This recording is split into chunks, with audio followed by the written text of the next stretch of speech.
क्या आपके साथ कभी ऐसा हुआ है कि आपने कहीं जाना हो और आपको खुद ही पता ना हो कि मुझे जाना कहाँ है? तो आज मेरे साथ भी कुछ ऐसा ही हुआ था।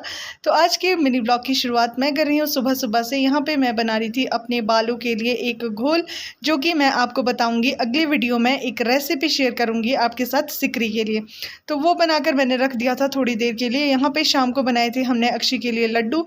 तो मैं ना उसको एक कंटेनर में रख रही थी ताकि इस निकालने के लिए ईज़ी हो, और ढक्कन वाला कंटेनर ना ऐसे अच्छा भी रहता है, सारी चीज़ें उसमें सेफ़ रहती हैं।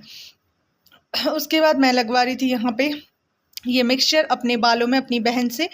मेरे बालों में ना काफ़ी ज़्यादा सिकरी हो गई थी और मेरे को बहुत खुजली होती थी। कभी-कभी तो मेरे को खुद को ऐसा लगता था कि जैसे बंदर खुजला रहे होते हैं ना, मैं 24 घंटे वैसे ही खुजली करती रहती हूँ। तो मैंने सोचा क्यों ना रेसिपी होममेड रेसिपी बनाई जाए कुछ अपने बालों के लिए, जिससे कि मेरे बाल भी डैमेज ना हो ज़्यादा और मेरी जो सिकरी की प्रॉब्लम है वो भी थोड़ी सी कम हो जाए। तो बस ये सब जैसे ही लगा उसके बाद मैंने अपने बालों को बांध दिया और मैं चल पड़ी थी नहाने के लिए, क्योंकि स्कूल के लिए लेट ना हो ये मैं हमेशा ही ध्यान रखती हूँ। काफ़ी ज़्यादा दूर जाना पड़ता है मुझे, तो टाइमली मैं तैयार हो जाती हूँ। फिर मतलब आधे घंटे के बाद मैंने ये बाल अपने धो लिए थे और मैं यहाँ पे सूंघ रही थी कि क्या मेरे बालों से खुशबू आ रही है या फिर मतलब कहीं स्मेल तो नहीं आ रही। फिर ना ये वीडियो है 4 बजे के बाद की शाम की।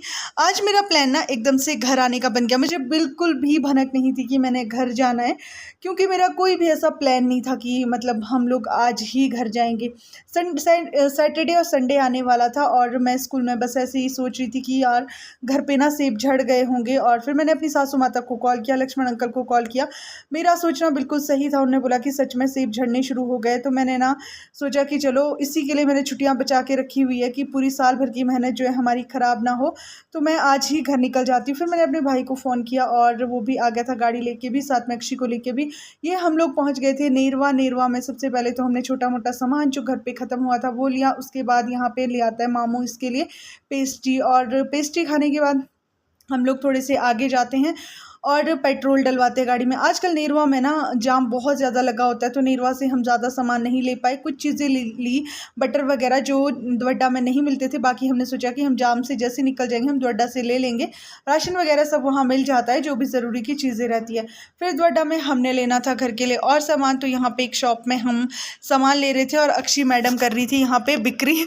मतलब टॉफ़ियों के डब्बे ने से बाहर बाहर नचा के ले जा रही थी। और यहाँ पे आया था एक डॉग जिसको ना ये कब से छेड़ी थी और मैंने देखा ही नहीं था। फिर मैं दौड़ के आएगी कहीं इसको काट ना ले, बस छेड़ तो नहीं रहा था ये वापस, फिर भी कोई पता नहीं लगता। फिर हम लोग पहुंच गए थे भ्रानु से आगे द्वारी। यहाँ पे रहते हैं मेरे दीदी जो कि मेरी साइड से लाए हुए हैं, तो ये मेरे लिए दूध और लस्सी लेके आ रहे थे। जैसा कि आपको पता है मेरे घर पे गाय नहीं है, तो फिर ऐसे ही जुगाड़ करने पड़ते हैं। और अपनों का यही फ़ायदा होता है कि अगर अपने कहीं घर के आसपास होना तो बहुत सारी चीज़ें आपको मिल जाती है। तो दीदी ने जैसे ही दूध और लस्सी दिया हम लोग गए घर। घर पे हमेशा की तरह अक्षी का वेलकम हुआ।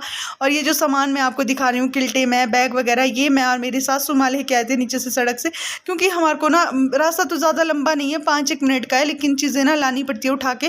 तो कुछ ज़रूरी का सामान था जो हम ले आए थे। बैग मेरे सासू माँ लाए थे, किल्टे में सामान मैं लेकर आई थी। तो जब हम घर पहुँचे अंधेरा हो गया था। तो आज के मिनी ब्लॉग के लिए इतना ही। कैसा लगा आपको बताना।